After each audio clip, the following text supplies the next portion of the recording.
and mayhem. Welcome back to Frybox64 Productions. I'm your hostess with the mostest, Frybox64. Gunter with many mishaps. And we're here to talk some more D&D with you guys today. So keeping in theme with the Spooky Month October series that we've been doing, we're going to actually tell some stories about some of our scariest moments in D&D. We're going to share with you a couple stories about what some of the scariest player moments were, what some of our scariest monster introductions when we're DMing a campaign and we introduce the monster to the playing field, what our scariest monster was, and then we're gonna share with you some of our personal little DM panic moments. And so, without further ado, here are your stories for your enjoyment.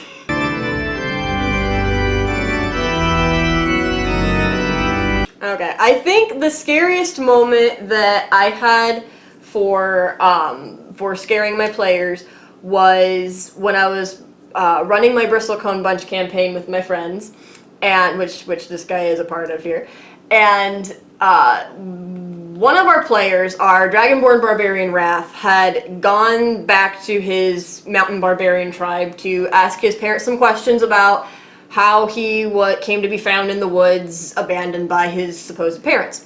So, as he's traveling, we're doing encounters along the way, and one of the encounters that he rolled really low for like two consecutive encounters. And the first one, he had run into a grave that had been abandoned in the woods and like knocked the headstone over. He put that back up, kept going, couldn't figure out what sort of curse or bad thing might have happened to him. His rolls were just really low that day. But something bad was supposed to have happened. And then that night, when they were camping, he rolled a 1. And so I described how the air around the campsite just went completely still. No sounds, no animals running through the bushes, no howling, no chirping, dead silence.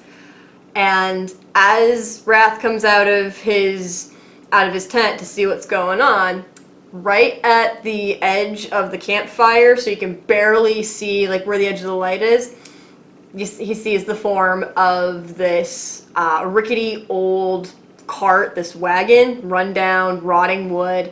There's a hooded figure. You can't see the face, can't see too much of them sitting on the driver's seat there. There's a skeletal horse. It's just a skeleton.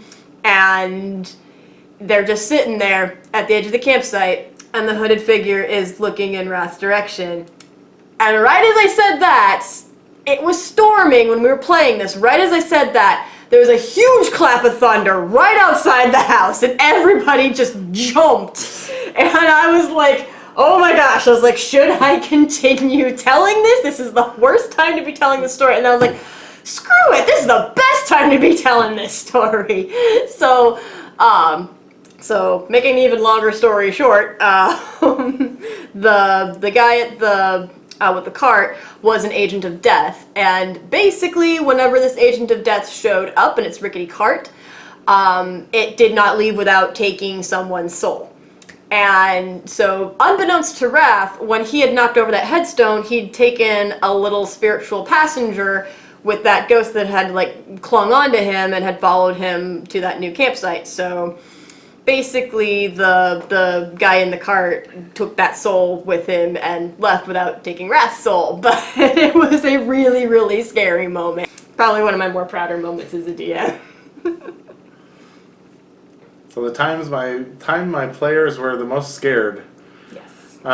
So this is not as epic horror-wise as your tale was. But generally, my players enjoy optional death, which means if they die, they can quest or go through some long process to get that character back, if it's important to them to do so. And then they also, there's a lot of homebrewing that goes on, and a lot of really fantastic kind of armor and items that they got a little bit inflated with their sense of indestructibility with those two things. And we were in, I think, a scrambled castle that was shifting and the rooms moved, and they came across a kobold, which of course for a character of any level is going to think that that's a very easy fight. But this kobold was carrying an edgeless weapon, which later actually became the edgeless storyline with the edgeless dagger, was a long arc. But this edgeless weapon was the first time that they had encountered something that could sunder armor on contact. And basically this kobold hit and destroyed a piece of the player's armor, and the whole rest of that campaign, they were looking for traps in every millimeter. I mean, they didn't go through doors, they didn't want to press buttons, they were just like that one, like some aspect, our armor is indestructible and it's sacred to us. So it's not necessarily one of my more proud moments as a DM, but it was definitely a growing moment and a moment of fear when they were like, we're not untouchable, we're not invincible, and the game can come after us and hurt us or hurt our gear.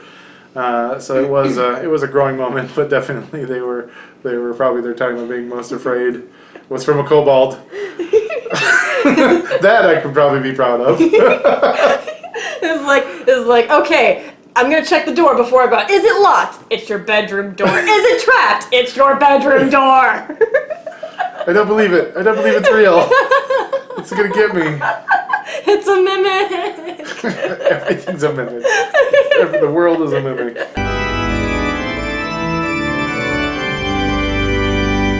Let's see.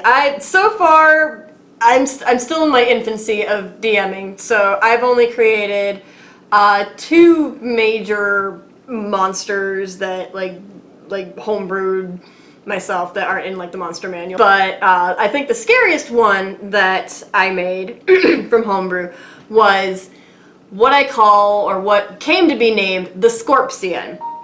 It is as it sounds, a scorpion made of human corpses. And I'm not talking like little something that's like size of a scorpion that's just gonna skitter across the table. No. This thing is like huge, like probably size of a pickup truck maybe, and it is made of different body parts of not just humans but different races. So you got like a dwarf arm hanging off here, you got an orc face over there, like it was just like all these different body parts all put together.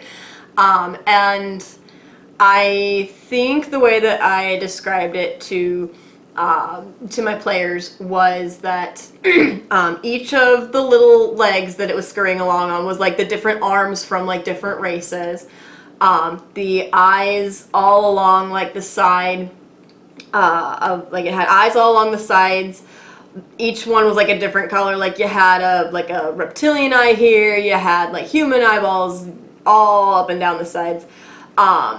There were like faces that were all around like the carapace and like the tail. The tail itself was made up of, I believe, like hands, and just kind of like came to this point where there was like this stinger that just dripped this like green acid like down, and it would like hit the back of the scorpion, and so it would like eat through the back a little bit, but then the back would like heal itself over and regenerate, which showed that it could regenerate its hit points. And the giant, like, there had like these giant pincers that again were like made of body parts and everything, and it came crashing through the trees and just kind of like stopped. And it like looked at the players and just let out this ungodly like scream at them in different voices and different pitches. And then I was like, all right guys, roll for initiative. And that actually was inspired by this one creature called a necromorph in a book series, in a book that I read called Shudder. And so it had some basis in something from the real world, but it was probably the scariest monster that I've ever homebrewed and come up with. And yeah, the team really like tried to take it out with impunity. So was one moment where his bardic fighter guy, he's not a bard, but he's a fighter, but he thinks be a bard. It's like he's not a bard, but he thinks he's a bard. Like he had this instrument and he started playing or singing or something. He rolls a nat 20 and like all the faces that are on the Scorpsian just kind of like turn towards his character and they all start like moaning and wailing, and it's the closest thing that they can get to singing. And just everybody in the party was like, no, something stepped over my grave, we have to kill it, type thing.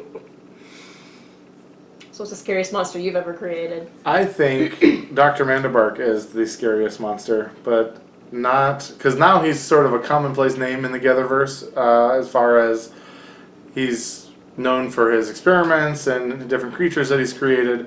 But the first introduction to Dr. Mandibark came, he was a mad scientist that his goal was to try and make vampirism possible with the magical races, which for a lot of systems is not possible. You know, like humans can become vampires, but he was working to try and pervert that even further so that dwarves and he had marginal success, but in the stories that the players went through, and mostly this happened in the virtual adventures, they were finding little clues. They were finding jaws and teeth and no evidence of struggle, and apparently eventually found out that these abominations were being created successfully, but had a very, very rapid rate of decay, and they would just kind of fall to pieces. And so there was this buildup over a long time of where is this doctor? When is he going to show up? What is he going to be? And so this sort of trail of teeth and skulls, which, fun fact, you might not know this, Mandibark's name was meant to take word play on bark is worse than bite, except the archaic spelling, and then like mandible, like jaw. So it's like a combination of all those to become Mandibark. But finding the individual teeth for the players was just like really built up this. He was supposed to be just sort of a toss-away one-off mad scientist that went on to like travel through different planes, and he downloaded his body into nanites, and he took all these different forms, and he was a mechanical spider creature for a while, and he created some of the other scariest monsters, namely his first creation, which was a doll that he made that was kept by, it was a scary murder doll. That was, pretty much any player in that group, if you say the doll, they're like, don't even talk about it. No, the doll is no. That's probably the only thing I've ever had any marginal success with, it kind of being a horror element, is that Mandibarkian doll. But Mandibark and his experiments are definitely the most broad-reaching fear that have both been caused to players and the NPCs in the world.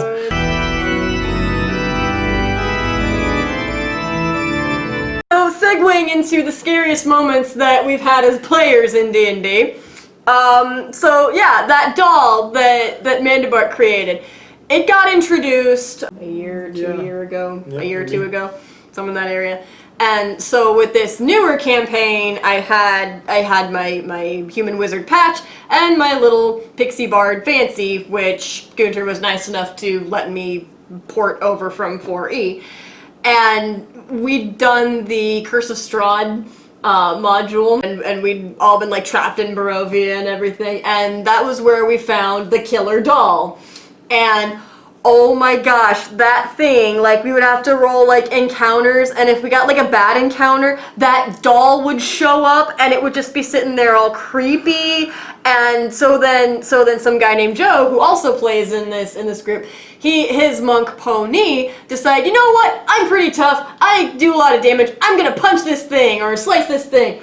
And he goes to attack it, and the thing retaliated and almost ripped him in half. Like literally like ripped his arm off practically and almost killed him like right there. We were like, oh my gosh, what is this thing? And we couldn't get rid of it. We left it in one place. It came back. We tried to destroy it. It tried to kill us, and it came back. There was one moment where there were like these guards or something or like this army platoon or something. It had gone out and like sliced these things to ribbons and brought us the ribbons, like some sort of cat or dog that was proudly displaying its prize to us. And I was like, ah.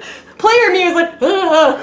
Character Patch is like, alright, I'll go ahead and make a sketch of this, because apparently we needed to send a letter to the governor or the mayor or somebody. So, like, and then I rolled kind of low on my performance check for the sketch, so it was like this scribble of red bodies, and then stick figure of Patch. It was like, Patch, stick figure of the villain, Yagzu, heart. She was into bad boys back then. And then stick figure, pony, smelly, smelly, smelly.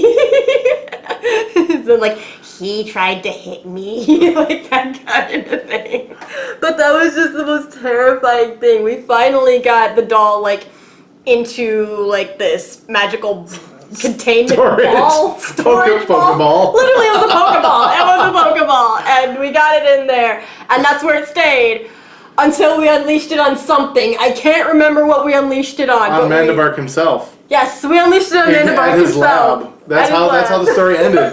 Is this tormented doll, this tormented creation's whole purpose was to get back and kill Mandabark, and so they were in a floating island in a lab, and they went out the window or the door and fell the 2 miles to the sea and were never heard from again. So yeah, but that's gotta be the scariest thing that I've ever come across as a player. It scared me so much. So I have missed most of the scary horror related times for the campaign where my DM is. So I have to actually, for when my player me was scared, have to think all the way back to probably age 10 or 11 when my dad was our DM, and I love telling stories. I love creating worlds, but to have him describe a door or a lock or something that you think is going to jump out at you, there was just, and maybe it was because we were 10, 11 or whatever, but there was just this suspense on around every corner. Everything was he just set it up really well, and we spent a lot of our time, like, our characters and us just quivering in our boots. So that's probably player me with most of the time I've been. I think I did 25 years of DMing and then, or 20 years or whatever, and then finally stepped in as a player. The afraid part of my player was mostly probably muted by all the DMing monsters that I had created. It's like I don't know if player you was scared, but I remember the first like module that I ran for you guys back when I first started DMing and everything, Blood in the Woods. I know there was one point where we had a nighttime encounter and there was like this like disjointed music that was playing in the woods, and it sounded like voices were coming from all over the place, and then just everything just went quiet all at once. And I don't know if player you was scared, but I know your wizard guy Neon was scared. Yeah, my character spent a lot of time just yeah, that's true. He's like, he's gonna send dancing lights all over the place, and I was like, excellent, good. You did remind me of a time that player me was scared, which was the almost death of my same wizard that jumped off a ledge in a basement and landed dead at the bottom of the stairs. Yeah, oh my gosh. That was like, oh, and that kind of like, will I have to be done or make a new character or start from scratch or whatever, but there was shenanigans that saved my character. Yes, so. Yes.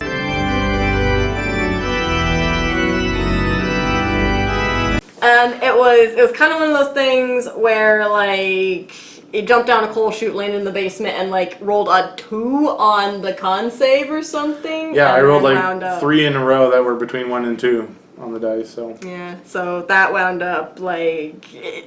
And what with your con modifiers, like negative, like oh yeah, 1 or something? yeah. He's got a -3 on his Constitution. So when he levels up, he can go backwards hit points. We have put in kind of little bumpers to Yes. keep him from not doing that, but yeah, that was also kind of that was a pseudo DM panic moment for me because I was like. Neon is splatted like on the ground, like, on the. I'm like, I didn't even know I could die from slide. So I like when I had rolled the hit point damage, it was like 10 or something hit points or something like that, and it was just wipe the poor guy out, and that was kind of a panic moment for me because I was like, do I enact the whole death system? Do I just let the character die? And His is like, also the first death in the group, so it's kind of the setup of the launch of your 4-point system. That was kind of the really traumatic like point where it's like, okay, do I do it now? Do I not? And thankfully, this house was in a different dimension, so he could come back with a different like form. Spiritual form in that house, I guess. So it was like that was kind of the little ex machina thing that we used to bring him back, but. Yeah, so... And he never stopped being a barbarian, or at least thinking that he was. Yeah! Oh my gosh! Oh gosh, I know the perfect DM panic moment. So this was back when, again, like when I was still in my very, very, very beginnings of DMing. I used to like write everything out, like detailed, like there will be this in this spot, and this in this spot. Now I have like an outline that I use, but it's not like so detailed anymore because, as I have found out, y'all tend to get off the rails. Nobody thinks alike in any game. So what happened was, and this happened when Gunter, I think, was doing like a Nerd HQ thing or came late to the session or something. So it was literally just me and some guy named Joe talking back and forth at each other. And so Joe was running his 2 characters and his own character, and they had gone to the tavern or the inn that became their home base, and there was this unruly drunkard that had come into the bar, and Kip and Neon were trying to deal with him. And then Joe's character, Venandi, notices this girl that goes into like one of the back rooms and disappears. Now this was just kind of supposed to be like a little thing that he noticed off a perception check because he rolled really high because he's the ranger and everything. And it was just supposed to be because they were level 1, and it was just supposed to be a little thing that you notice and come back to later because there was a little secret lycanthrope or werewolf hunting group that was operating out of that tavern. Nope. Joe decided that he had to find where this woman went and had to know right that moment. So one thing led to another. And now we have the whole town. Yeah, one thing led to another, and Kip wound up rolling a nat 20 on his performance to Matador, the drunk guy, into this door. Like first Joe had tried to pick the lock pick broke off in the lock, he tried to shoot it, the thing hit the lock and then like fizzled, like there were spells basically trapped to keep people from going through that door. And the last spell was supposed to be a polymorph spell, so he was supposed to touch it and turn into a giant frog. Nope. What happened was Kip matadored the drunk guy into the door. Like literally, the guy was so like into the performance, the drunk guy had his hands up like horns and was like pawing the floor, was like and so he wound up crashing into the door with like Neon like, oh my gosh, I'm gonna die, and Venandi just like backflipping out of the guy's way, and they wound up getting into the secret underground hideout of the werewolf hunter group. And then they wound up successfully charming one of the members into believing that they were here to drop off a shipment for one of the other members. And then there were caltrops thrown, and people fell, and it was Like, finally, they got cornered, and Neon's all like, oh my gosh, I'm gonna die here, and Venandi's like, I will go down fighting, and Kip's like, let me tell you a story! As he's prone to do. Yes, and that was just such a moment of panic for me because they were not supposed to get into this area. They were supposed to come back later, but because Joe is so persistent and I felt like I couldn't just, like, launch myself over the DM screen and be like, okay, listen here, you're not supposed to be here, so says the Cosmos Goddess. But and like the whole situation with like the nat 20s going off and everything, it was just so perfect. I just had to let it play out because Rule of cool. Rule of cool. So now they're part of a secret werewolf hunting group that they never should have been able to get into in the first place. But it was just so scary because I didn't know what to do. I was like literally using my dungeon map app and like coming up with the rooms and be like, okay, there's this many people, this is their name, this is their name, this is their backstory. I was literally like rolling all that up at the table and it was like, Our communication has gotten a lot better now, I think, as a group. Now she feels free to launch over the thing and Yes. yell at us already. So, what is your DM panic moment? So I feel like I got off the rail there. Oh, it's all good. So as a DM, I tend to not prefer my players to run evil characters unless everybody decides together as a group to run evil characters or have that set up before we start. And mostly, I feel like I set up so that the players have an understanding of the rules of the world, which there's not a lot of rules, but if you kill innocents or murder hoboing, if you're attacking the other players frequently, that kind of reduces everybody's fun. And I tend to know that which players are it tends to not be an issue. The players are mostly all awesome.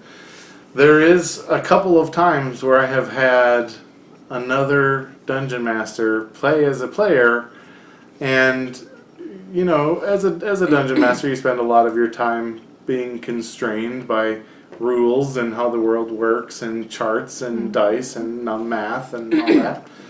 And so when I get a chance to be a player, you just want to cut loose, and I get that. But the first time it happened to me, I had, I think, 8 or 10 people in the game, and everybody's having a good time. It's light, it's fun, and we get to this dungeon master, and just completely, just out of the blue, kills an NPC that was going to become, one of the group favorites, and I just my heart just stopped, and I was like, I don't know how to undo this. I don't know how to make this. I can't make this canon. I can't, because all of the stuff that I DM for is in the same universe, and I need this NPC.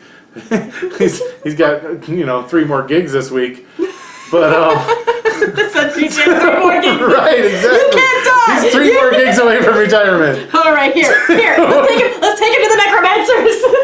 But just as game masters or dungeon masters, you have this sort of like responsibility for showing everybody else how to do or not do the thing. So I just didn't have the ability to like stop everything and be like, everybody cover your ears, I need to take this person to task.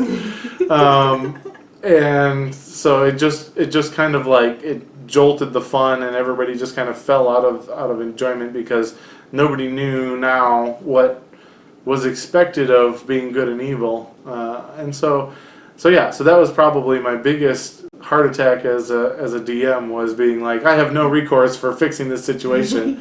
Like, okay, 10,000 guards show up.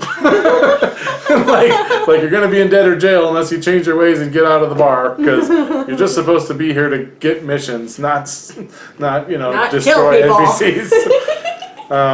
Although there is kind of a running joke, the one little town where everybody starts in the different sessions that I play, that the tavern has its one wall rebuilt twice a week because players have, tossed each other out of windows, or they don't play well with others, or they, make somebody mad at them, or, we drove a piano through the wall, or people that are new characters that are like, part of my backstory is I'm discovering my powers, and oops, fireball.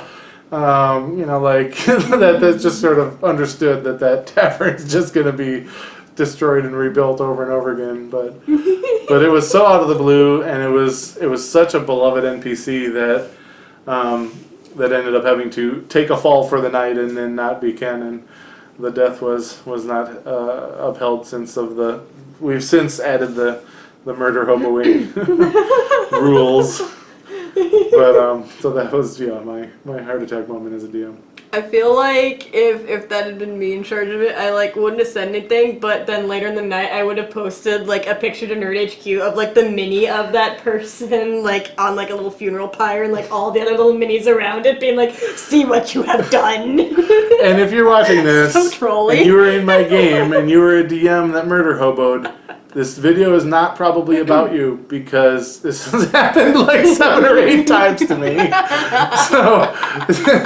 So you may or may not have been the first one. So all is well, and there's no hard feelings. It helped me gain a new set of skills and rules for moving forward.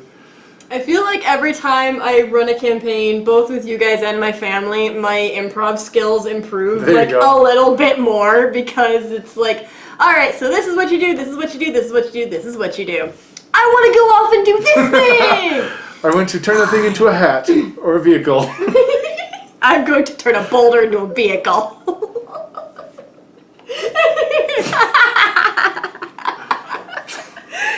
What? Who did that? That's outrageous. All right. Well, thank you all for joining us again for another dose of D&D. Do you want to promote the module that's on Drive-Thru-RPG? So Mini Mishaps. Not only we've got our first module up. It's the Mandabarkian student, and we've got.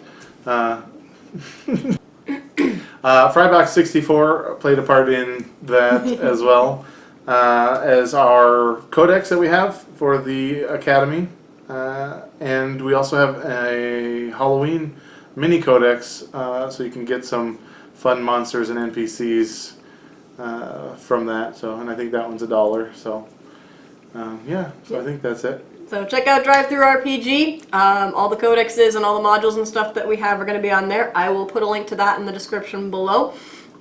We'd really appreciate the support. So if you can, just stop by, give it a look through, maybe download it if you like. There's a lot of good stuff in there. And we did work really hard on it, so we'd really appreciate that support. Otherwise, if you like the video, if you like these stories, feel free to give us a like and subscribe. If you have some stories of your own from when you have scary campaign things that happen to you, either as a player or a DM, feel free to leave a comment on there. I love seeing your stories. I love hearing other DM stories. I listen to D&D stories on YouTube all the time, so I would love to hear some of your guys' stories. And like said, feel free to share us around. I already said like and subscribe. And share! And share, yes. Retweet us. Do the retweet.